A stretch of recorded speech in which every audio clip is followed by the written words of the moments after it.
Here it is, the forecourt of a theater that is quite literally known around the world. We're talking about the Grauman's Chinese Theater right in the heart of Hollywood, where only the biggest movie stars are immortalized in the Pavement Hall of Fame. But we've discovered a piece of Hollywood history is missing from the Chinese Theater. The original footprints, the ones that started it all, they've been hidden for decades, miles from Hollywood. In fact, not even the company that owns the Chinese Theater knew about these priceless footprints. Hollywood Boulevard, the original street of dreams. In the center of it all, Grauman's Chinese Theater. Imprints of fame. The forecourt at Grauman's Chinese Theater, where for almost 85 years now, Hollywood legends have been immortalized in cement. But we've discovered that a critical piece of Hollywood history is missing from the theater's famous forecourt. These are the three concrete slabs that started it all. The iconic hands and footprints in cement outside world-famous Grauman's Chinese Theater. So where are they now? Inside a Southern California airport hangar, where they haven't been seen for decades. The journey of the original footprints from Hollywood Boulevard to this Southern California airport hangar has been a long and mysterious road. The tradition began by accident in 1927. That's when Sid Grauman asked silent film stars Douglas Fairbanks, Mary Pickford, and Norma Talmadge to take a short walk from the Roosevelt Hotel to his still under construction theater. When they stepped onto the curb, they accidentally walked on wet cement. And this is where they would have been, right? That's right it. here. You can see them, curb. actually. You can see the little... Mark Wanamaker of Hollywood Heritage Museum said the stars, seeing what they had done, grabbed a nail that was on the ground, signed their names next to their footprints, and Mary Pickford even dated it. Douglas Fairbanks and Mary Pickford were the superstars of their day. People think of Brad Pitt, Angelina Jolie, etc. as being the superstars of now, but they were even bigger than this. If that accident never happened, we would never have had maybe the forecourt ceremonies at the Chinese Theater. A tradition was born. Grauman kept the original slabs as is at the curb. A few months later, he held the first official ceremony in the now famous forecourt, with Pickford, Fairbanks, and Talmadge taking part.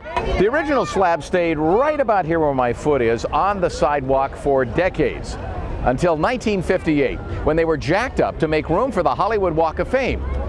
Then they disappeared. They were missing until 1981. That's when then Los Angeles Mayor Tom Bradley received a letter from a woman in Arizona, the widow of the man who was in charge of the Walk of Fame's construction.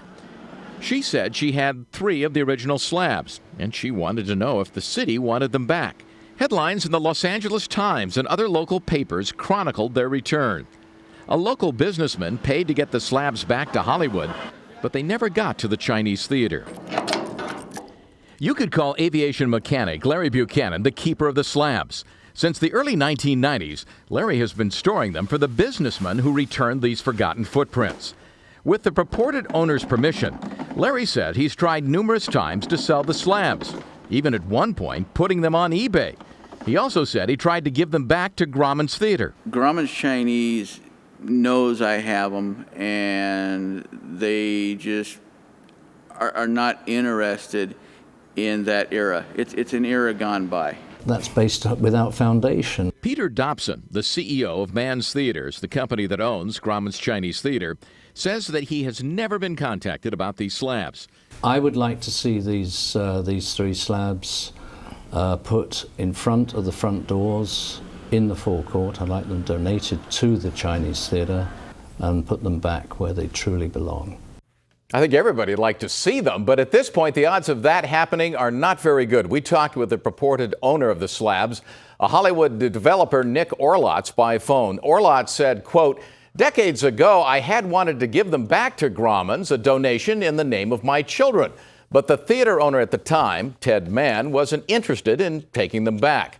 Orlotz tells us that he gave the slabs to his kids and he'd rather sell those footprints at an auction or perhaps to a private collector. Interesting story. And what you may not realize about this is that Chuck is an aviator. He flies around, and you actually discovered these in a hangar in one of your Larry's a day mechanic, trips. so I went in there to get some parts and happened to be looking around, and what's this back here? And then, whoa. That's amazing. Yeah.